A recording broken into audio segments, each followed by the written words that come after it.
नमस्ते। आज के इस नए एक्सप्लेनर में हम एक बेहद दिलचस्प विषय पर बात करने वाले हैं।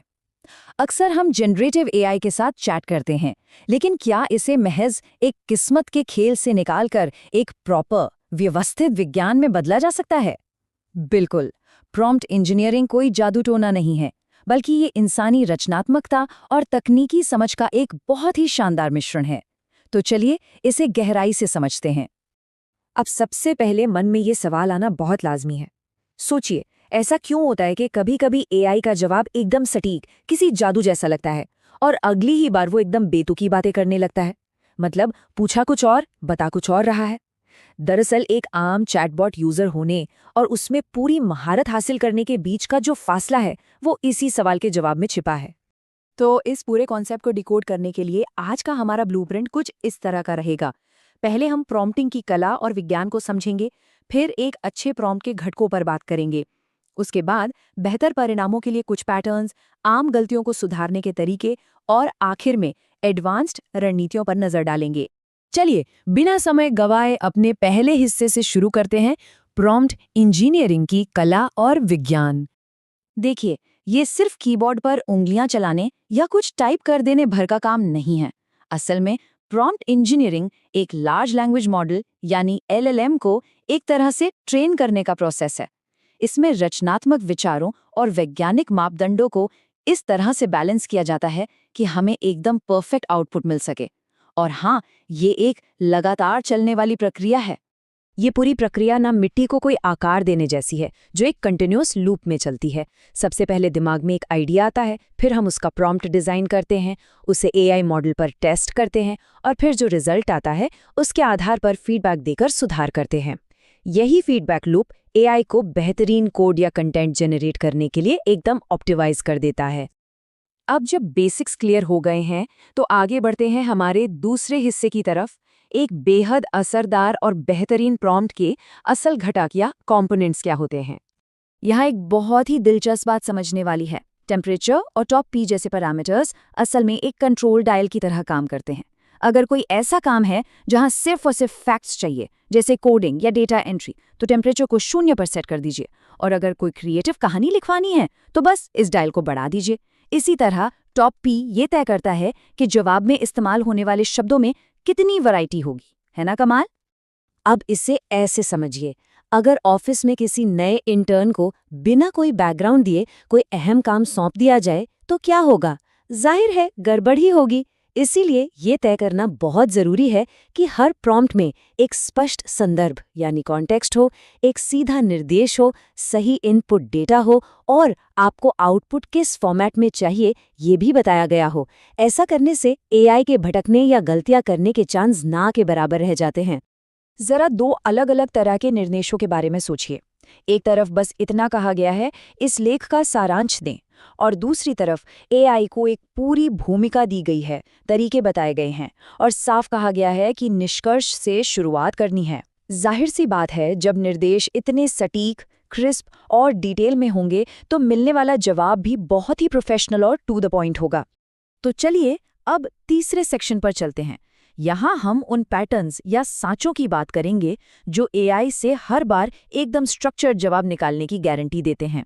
यहाँ कुछ बहुत ही काम के पैटर्न्स हैं जिनका हम रोजाना इस्तेमाल कर सकते हैं, जैसे पर्सोना पैटर्न, जहाँ हम एआई को एक रोल प्ले करने को कहते हैं, या फिर रेसिपी पैटर्न, जो किसी बड़े काम को छोटे छोटे आसान स्टेप्स में बांट देता है।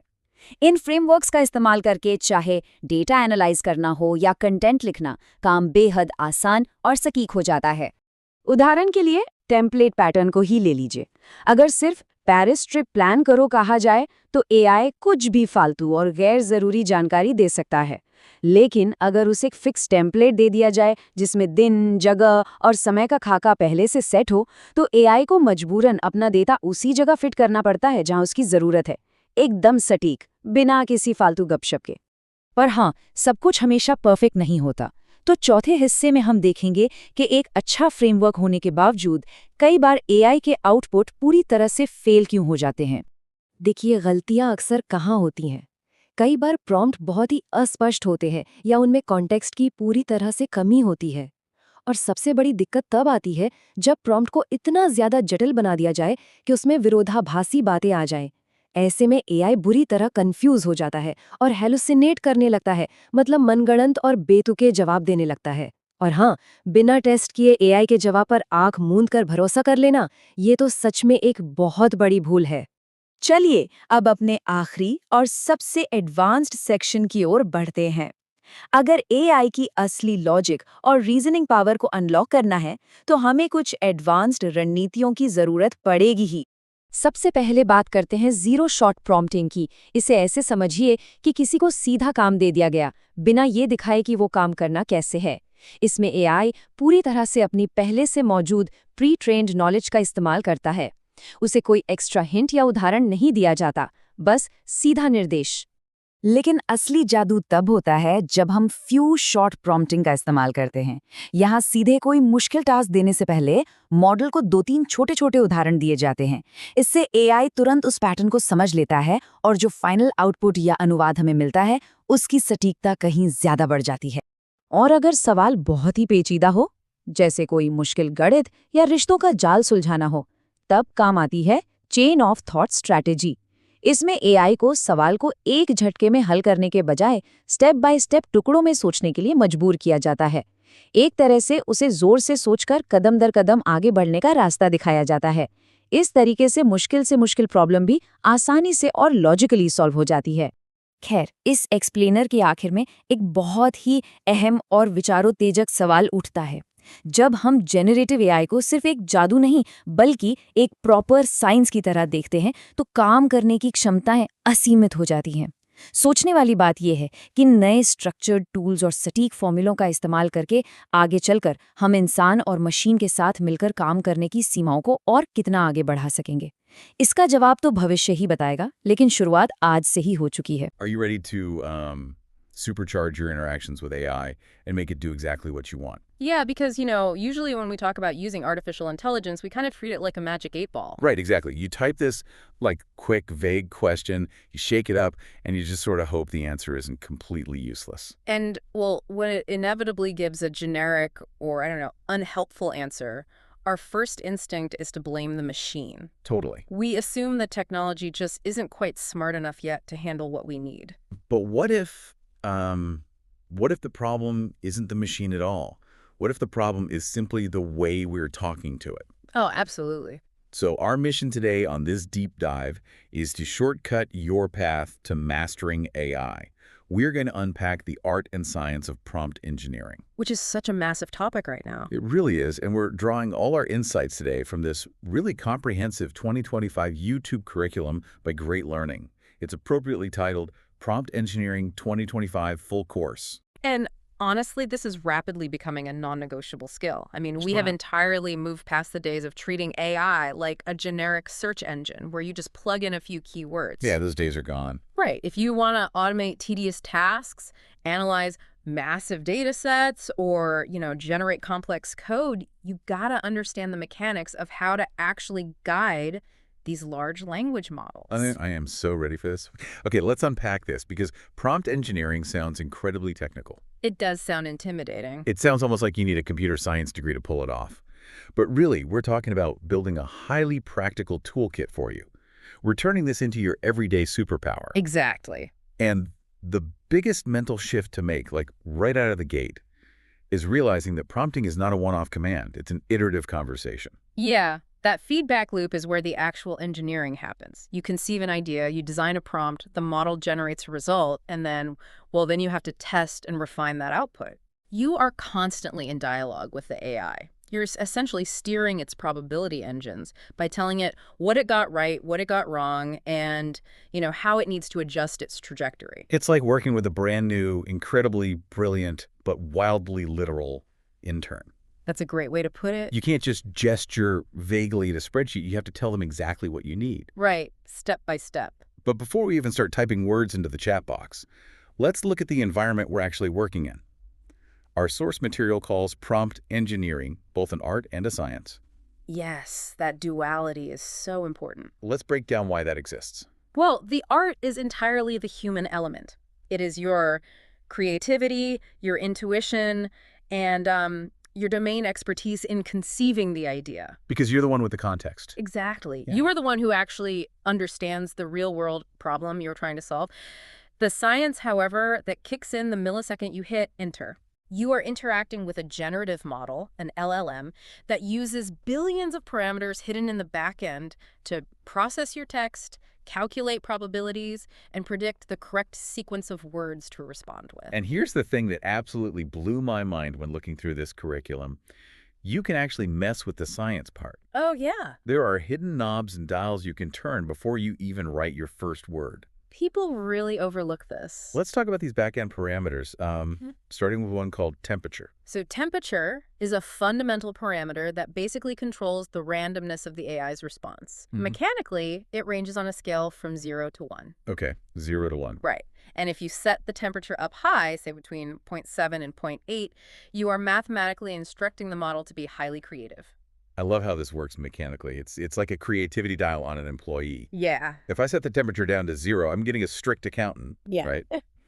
The AI mathematically selects the single most probable next word every single time, giving me a very literal, dry output. Exactly. 0 surprises. But at point 8, I get the abstract artist.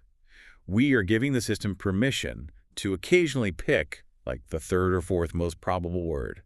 And that slight deviation is what creates those unexpected creative sentences. That is the perfect way to visualize the underlying math. I mean, if you're writing a marketing email or a sci-fi story, you want that 0.8 artist. Totally. But if you are doing a highly factual task, say you need a Python script to calculate a factorial or, I don't know, find a palindrome, you do not want the AI selecting the third most likely line of code. Oh, definitely not. It would just break. Right. You want exactness. Yeah. In those cases, you must dial the temperature down to 0. Which brings us to another dial called top P. Now, this one seemed a little redundant at first glance, but it operates differently under the hood, doesn't it? It does, yeah. Top P functions as a probability filter rather than a randomness dial. Think of it as a bouncer at the door of the AI's vocabulary. A bouncer? I like that. It controls the cumulative probability pool the AI is allowed to select from. So if you set top P to 0.1, you're telling the model to only consider the words that make up the top 10% of likely next words. So while temperature changes the shape of the probability curve, top P just chops off the tail end of the curve entirely. So the AI can't even see the weird, unlikely words. Yes. And by manipulating both, you get incredibly fine-grained control over the tone and accuracy of your output. Wow. And the third critical parameter they highlighted is max length. Now, on the surface, this just tells the AI how long the response should be. Sure. But there's a crucial detail here regarding tokens. It's not just about keeping the answer brief, right? It's about controlling your compute cost. Absolutely. Managing that constraint is vital, especially for enterprise applications. Generative models don't read words, they read tokens, which are essentially chunks of words. Okay, chunks of words. And processing those tokens requires massive computational power. Every single token the model generates costs server processing time and, well, therefore, money. Right, actual dollars and cents. Exactly.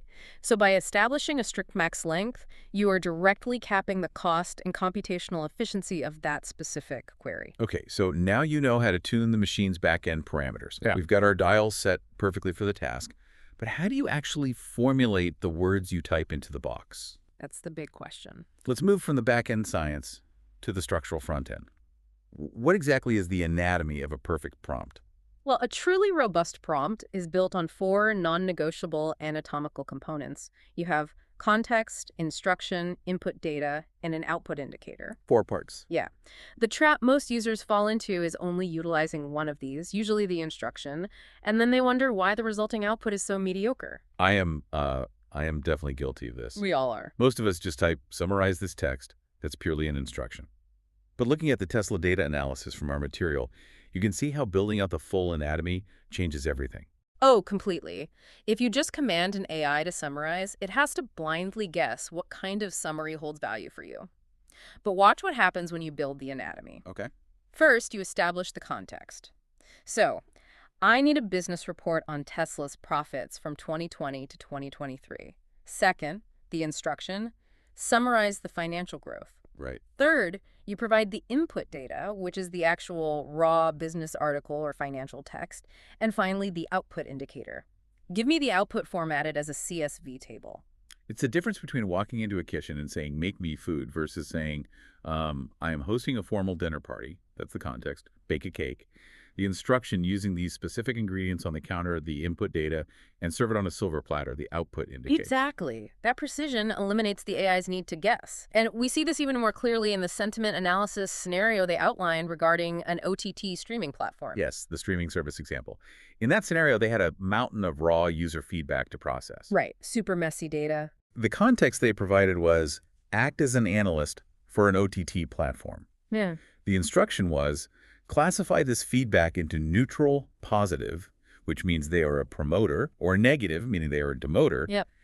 The input data was the messy, raw user reviews, and the output indicator was simply asking for a column labeled sentiment. What's fascinating here is how that very first sentence, assigning a role like analyst, it fundamentally shifts the AI's internal mechanics. How so? Well, by telling it to act as an analyst, you are restricting its neural pathways. It temporarily suppresses its generic colloquial training data and brings the framework, vocabulary, and analytical lens of a professional data analyst to the forefront before it even scans your user feedback. Okay, I have to play devil's advocate here on behalf of our listener. Go for it. I can hear them thinking, doesn't adding all this extra context and building out four-part anatomies completely defeat the purpose of an AI shortcut? Why can't I just say summarize and save myself the 5 minutes of typing? It is a totally valid concern, but it traces back to that mathematical reality of the feedback loop. Right. Typing a basic 3-word prompt is undeniably faster up front. But when the AI gives you a generic, unfocused summary that completely misses the point of the data, you end up spending 20 minutes trying to fix it. Yeah, that happens to me all the time. You rewrite the prompt, you argue with the bot, you get increasingly frustrated, you waste exponentially more time wrestling with ambiguous outputs than you do taking 2 extra minutes to write one thoroughly contextualized anatomical prompt. Slow down to speed up. That makes perfect sense. Exactly. Now, building off this basic 4-part anatomy, how do we structure these components for specific complex tasks? Our material introduced these highly functional frameworks called prompt patterns. Prompt patterns are essentially reliable architectural blueprints for your instructions. We actually just touched on the first one, which is the persona pattern. That is your act as X structure. You are shaping the AI's output by giving it a professional identity, for example. Act as a seasoned yoga instructor, making a beginner-friendly joint mobility routine. So the persona pattern is great if I want the AI to adopt a specific expertise. Right. But what if I'm the one who needs things simplified? That leads to the second framework, the audience persona pattern. Instead of telling the AI who it is, you tell it who you are.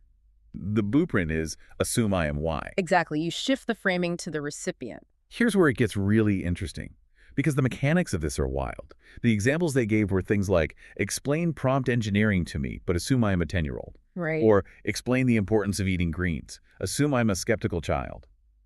At first glance, it looks like the AI is adopting a complex psychological strategy to talk to a kid.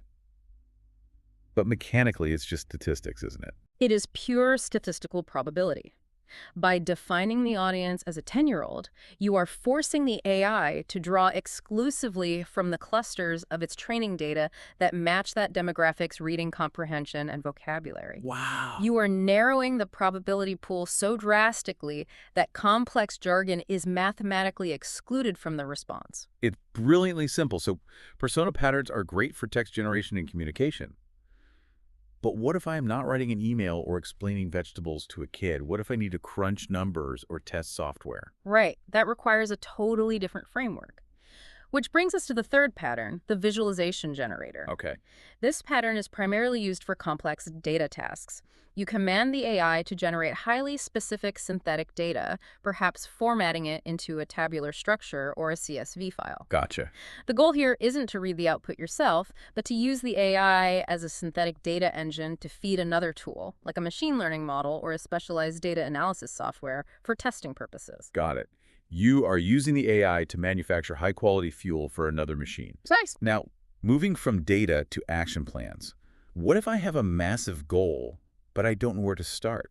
For that, you deploy the recipe pattern. You use this when you know your primary objective, but you need the AI to meticulously map out all the necessary subtasks. Okay, like a step-by-step guide. Exactly. A practical example from the curriculum involved travel logistics. You prompt, I'm traveling from Bangalore to Darjeeling. Give me the itinerary steps. Right. The AI won't just give you a summary of Darjeeling, it will break the journey down into logical, sequential prerequisites, like booking a specific flight path, arranging ground transport, and securing accommodations. Which leads perfectly into the fifth pattern, and honestly, the one I think is the most satisfying for getting super organized, the template pattern. This is all about rigid structural control. Oh, the template pattern is incredibly efficient for standardizing output.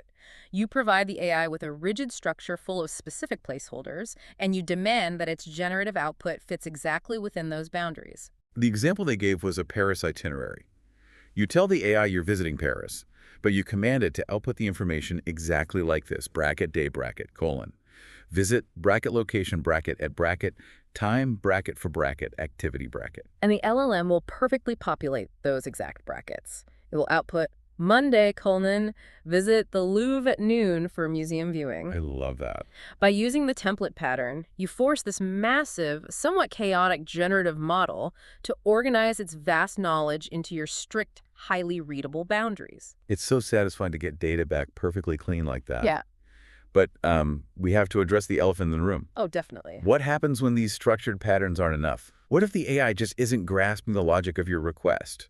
Or worse, it constantly gives you a hallucinated, entirely made-up answer. That is the threshold where basic prompting ends and advanced problem-solving begins. The curriculum highlighted several crucial strategies to overcome these cognitive failures in the model, starting with understanding the fundamental difference between zero-shot and few-shot prompting. Let's unpack the mechanics of those, starting with zero-shot. A zero-shot prompt is when you give the AI a direct instruction without providing any prior examples of what success looks like. You are relying entirely on the model's pre-existing baseline training. So just winging it. Basically, for instance, if you type "generate a passage in the style of William Shakespeare," you are executing a zero-shot prompt. And the result of that is usually pretty underwhelming. The AI will spit out a passage that sounds like vaguely Shakespearean. It'll throw in lots of thousand doths, but it's a generic, shallow imitation. It isn't anchored to anything specific. Right, it completely lacks nuance. But if you transition to few-shot prompting, you can drastically elevate the output. Okay, how so? With few-shot prompting, you provide the AI with highly specific examples inside the prompt itself before asking it to perform the task. So instead of just asking for a Shakespeare poem, I would type out example 1, to be or not to be, that is the question. Example 2, all the world's a stage and all the men and women merely players. And then I append my actual request for a new passage. Precisely. And we should clarify a technical point here. You aren't permanently retraining the AI's core neural network when you do this. Right, you're not changing the whole model. No, this is called in-context learning. You are giving the AI a temporary, highly specific template.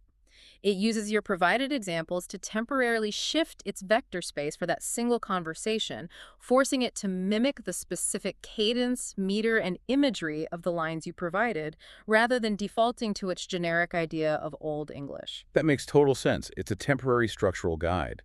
But what if the task isn't creative writing? What if the task is highly logical, like advanced math or a complex riddle? Because this is where models notoriously hallucinate and jump to wrong conclusions. Yeah, for complex logical reasoning, few-shot prompting just isn't quite enough. You have to utilize a strategy called chain of thought. Chain of thought. This technique forces the AI to break down its reasoning sequentially. If you just ask a complex logic question, the AI's predictive text nature might cause it to skip vital logical steps and confidently output a totally wrong answer. Right, it rushes to the end. Exactly. You have to feed it examples that explicitly show the path to the answer. There was a really tricky logic puzzle in the curriculum that perfectly illustrates this. The puzzle goes, Alex introduces Brad to his friend as the son of the only brother of his mother. How is Brad related to Alex? Right, and the correct answer is that Brad is Alex's cousin. But an AI will frequently stumble on the family tree geometry. Yeah, I stumbled on it at first, too. To ensure it gets this right every single time, you deploy chain of thought. Before asking the Alex and Brad question, you give it previous logic example, say, a puzzle about Michael and Patrick, and you explicitly write out the step-by-step logic in the prompt. Got it. You show it, the mother's only brother is the uncle, the son of the uncle is the cousin. It's exactly like being back in middle school math class. The teacher didn't just want the final number circle at the bottom of the page. They wanted you to show your work. Yes. They wanted to see the formula. Chain of thought is us forcing the AI to show its formula so it learns the sequential logic required for that specific problem. If we connect this to the bigger picture, these advanced strategies, few-shot, chain of thought, they reveal something profound about modern AI. You are effectively acting as a temporary behavioral programmer for this massive language model, and you are doing it in plain English without writing a single line of code. Which is an incredible amount of power for the average user. Right. Though speaking of code, the curriculum did make a fascinating point about how the underlying model you choose dictates how hard you have to work. That's a great point. They noted that ChatGPT 4 is vastly more optimized for zero-shot Python code generation, like writing a script for a palindrome, compared to older versions like 3.5. With the older models, you have to do significantly more of that iterative chain of thought hand-holding to get functional code. That is a vital distinction. The intrinsic capability of the model dictates how heavily you have to engineer the prompt. But regardless of whether you are using the most advanced model on Earth or an older version, there are common human errors that will ruin your output every time. Let's definitely deduce some of these pitfalls so our listener knows what to avoid. Looking at the Coca-Cola campaign example in the material, I realized a massive pitfall right away. If you give the AI contradictory or overloaded directions, it basically short circuits. Oh, that is an incredibly common error. A user will type, design a campaign for my brand, but also act as a target audience, and also reference the Coca-Cola campaign from this year, but also don't use their exact messaging. That's just too much. Way too much. The AI becomes statistically confused about which persona to adopt and what reference points to prioritize. The probability pools clash. You have to keep your instructions isolated and clear. Another subtle trap they mentioned involves statistical skewing. If you use few-shot prompting, but all your examples heavily lean toward one specific category and ignore another, the AI's output will naturally skew in that direction because you've artificially narrowed its context window too far. Yeah, it will blindly follow the statistical pattern you established, even if it's unintentionally narrow. And that leads to the ultimate pitfall, the biggest sin in prompt engineering, not reading the final output thoroughly. Yes. You cannot just copy and paste what the AI generates and call it a day. You cannot blindly trust the generative process. If you don't read the output with a critical eye, you cannot provide the iterative feedback necessary to refine the model's trajectory, and you'll end up relying on beautifully articulated yet entirely inaccurate responses. So what does this all mean for you listening right now? We have covered a massive amount of ground today. We've gone from understanding the hidden mathematical dials of parameters like temperature and top P, to building precise four-part prompt anatomies, to deploying advanced problem-solving strategies like chain of thought. It means that whether you are generating Python code, drafting marketing content, analyzing messy consumer data, or mapping out complex workflows, mastering this iterative conversation fundamentally changes your relationship with the technology. It transforms AI from a generic, somewhat unpredictable search engine into a highly customized, incredibly capable extension of your own thought process. It's all about how you frame the instructions. And before we wrap up, there was one final, somewhat mind-bending thought that this whole concept of chain of thought prompting brought up for me. Oh, this raises an incredibly compelling question about the nature of these models. If the most advanced, effective way to get a machine to output perfect logic is to force it to show its work, define its persona, and explain its reasoning step by step, are we simply teaching artificial intelligence how to statistically mimic the very human act of reasoning? Wow. When we meticulously engineer a prompt, are we actually just reverse engineering the way we ourselves think? That is absolutely going to keep me up at night. We are essentially mapping human cognition onto a statistical engine, just by the way we talk to it. Remember, that magic wand only works if you know the exact right spell to cast. Thank you so much for joining us on this deep dive into the mechanics of prompt engineering. Go open up a chat window, mess around with those hidden dials, and start experimenting with your own prompt anatomy.